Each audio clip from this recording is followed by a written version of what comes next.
Zdravствуйте, товарищи, and welcome back to a video log where I'm going to talk about last night's Deadliest Warrior. I like to do this after every episode. And last night's episode was Nazi Viet Cong, or sorry, not Nazi Viet Cong, the Viet Cong versus Waffen SS. And spoiler alert, the Nazis won. And to me that was no surprise. I thought the Nazis would win it from the beginning. I wanted the Viet Cong to win it for the main reason that I really felt kind of weird rooting for the Nazis. Like, I could say, yeah, go Nazis, kick their ass. I just, like, that to me just feels really awkward. Like, I couldn't do that. Anyway. But, it was a great episode, you know, fun. Like, the Vietnamese mine really kind of blew me away. Like, how devious that was. Like, if you notice the mine and try and disarm it, there's still a grenade underneath. And then that grenade explodes and kills you. I mean, like, man. That's messed up. And they also had like the sticks that they put like poo on top of, like to you know, impale you on and create like infections on you when you died on these poo covered sticks. I'm like, you know, that's pretty, you know, messed up. But you know, they were defending their country, and it's when you have ammo shortages and you're not the most well supplied troops, you have to make do with what you have and use innovation to create weapons that, you know, that are be very unconventional, you know, very kind of outside the box, if you will. But I did have a couple of problems with the episode, and one thing really came to me that has actually been prevalent throughout the duration of the series. But it really kind of struck me hard this episode when they were testing the Tokarev Red Army pistol versus the Mauser German pistol. And during that test, the thing is, you know, they have the guy representing the Vietnamese side shoot the gun and you hit the targets, and then the guy representing the German side shoot the gun and hit the targets. And I think that, generally speaking, you know, those guys know their stuff. I think that the biomedical engineer, you know, he's a scientist and he knows what he's doing, especially, and the doctor, you know, I feel that he can really, you know, assess if this is going to kill somebody, if this is not going to kill somebody. The guy I put no stock in is the computer expert, because he's just like some kind of nerd who they had, you know, input numbers into the computer program and hit enter, and when he says, well, I think this about that, I'm like, no one cares what you think, you're just the nerd who puts numbers into the computer. So I put no stock in him, but the other guys, I think, you know, I feel that they know what they're talking about. And, you know, it kind of bothers me when people, like, on the internet are like, I'm some jerk on the internet, and I have an opinion, and therefore my opinion is better than these guys', or something like that. But what bothered me about that episode, and it's, I guess, bothering me more and more, is when they do the tests, they don't eliminate other extenuating variables, and therefore they're doing bad tests and not getting accurate results. And I'll tell you what I mean. Basically, when you do an experiment to test and collect data on anything, you want to eliminate everything. You want to keep everything constant, eliminate all other variables except the variable you're testing. And in the case of Deadliest Warrior, the variable they're testing is the weapon. But they obviously have an extenuating variable that affects the data that they're collecting on that weapon, is they have different people shooting it. And when you have different people shooting it, you add more variables in, and then you can't rely on the data you've collected for that weapon, because there's an extenuating variable acting upon it, which is different people, and different people have different shooting capabilities, and you can't accurately use that data you gathered from that test in the simulation.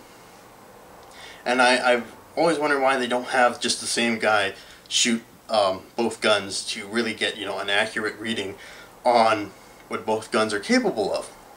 And they actually have a show, if you go on to Spike TV, they have a show called The Aftermath, where they address issues and address, you know, inconsistencies or whatever in the show. They answer questions they receive directly, and I'm going to write in a question to them asking why they don't do this in the show, and hopefully they'll answer, and hopefully they'll get an answer directly. So, that kind of bothered me, but it's, like I said, it's prevalent throughout the entire series. Another couple things bothered me is they didn't test the AK-47 for the Viet Cong, and I mean, the Vietnamese War was, like, pretty much the first armed conflict where that weapon was really used and really tested in battle, and it excelled incredibly, and it did very, very well in the Vietnam War. And it really upset me because I had images of them showing and holding the AK-47, and they didn't test it. And the AK-47 is a much more modern gun than any of the guns that the SS had, and they didn't test it, and it pissed me off a little bit. Also, another thing that kind of pissed me off is that they tested the MP-28 and not the MP-40 or the MP-44, and the MP, like, the numbers at the end are the years in which those guns were made. And so by the time World War II even started, the MP-28 was already 10 years old and obsolete compared to these other models of newer submachine guns. And I couldn't understand why they're not testing these newer submachine guns versus this 10-year-old gun in the hands of the SS. Another thing that kind of upset me was in the final battle, they showed the Germans shooting with Kar-98 rifles. And they didn't test the Kar-98 rifle, so I have no idea why they would use that in the simulation, and that kind of upset me a little bit as well. But overall, always a fun episode, always great. But some inconsistencies really bothered me about this episode. But I'm really excited for the next one. As always, the Roman Centurion versus the Rajput Warrior, which is like this mysterious exotic warrior from India. I'm going to go with the Roman Centurion 100% all the way, because I always have a special place in my heart for the Romans, because I think they're awesome. And you might think that my favorite ancient general is a Roman general like Caesar or Scipio Africanus, but not at all. My favorite ancient general is Hannibal, who was bar none the best ancient general. Absolutely bar none. Was an incredible military strategist. Anyway, enough about that. Like I said, totally rooting for the Roman Centurion over the Rajput Warrior. I really hope that the Romans pull through with this and kick their asses. And I guess that's about it. That's about it in terms of Deadliest Warrior and stuff. Gonna address a couple things. New Let's Play hopefully coming out tomorrow.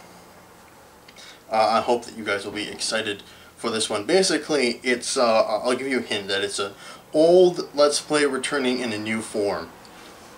That's all I'll say, and hopefully you'll see that tomorrow if I get everything in a line. In terms of the Russian Let's Play, that campaign is a real grind. Like it's a real uphill battle to try and get, and I'm trying to get good footage to show you guys, and slowly chipping away at that campaign, slowly moving forward inch by inch by inch. And it's not easy, so stay tuned for hopefully more Russian footage once I am able to get into a spot where we have some exciting and interesting footage to show you guys. I just don't want to show you me fighting minor skirmish, defending my town after minor skirmish after minor skirmish. I want to show you the big decisive moments and what's leading up to them and what happens after them, kind of sort of thing. So it's a real grind. I'll try and get more Russian footage out in the future. Also, a little upset, I heard apparently StarCraft Beta is closing May 31st, and I don't know why they wouldn't just keep it open till the launch of the game on July 27th. A little, pissed about that, but I mean, I've been playing StarCraft so much that maybe I'll actually, once the beta is closed, I'll play other games instead. But I think I've said everything I want to say, so thank you guys for watching. Been JosefVStalin signing out for now, and I'll see you guys later.